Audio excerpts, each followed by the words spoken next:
All right, in this lesson, we're dealing with random integers. Now, we're given a program that's going to add or subtract two numbers. If I run the program, we can see 10 minus 2 equals 8.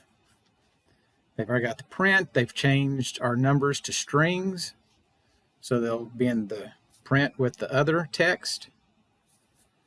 Now, I'm going to change that first number to a random number and then raise it to the power of 2. All right, so the first thing I need to do is import random.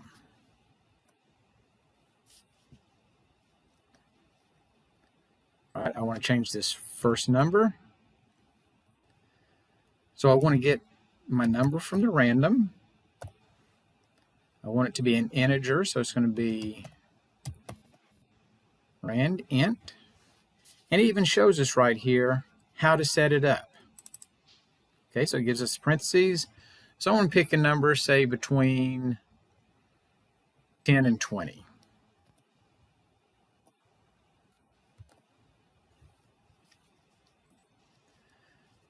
All right, so instead of subtracting, I'm going to raise it to a power, which is 2 multiplication signs.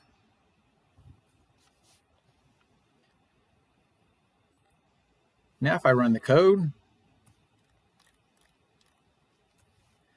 okay, 16 raised to the power of 2 is 256, but it's not 16 minus 2, which means I need to come up here and change this minus. And we could type in raised to the power of, or that's the symbol that most people use that means raised to the power.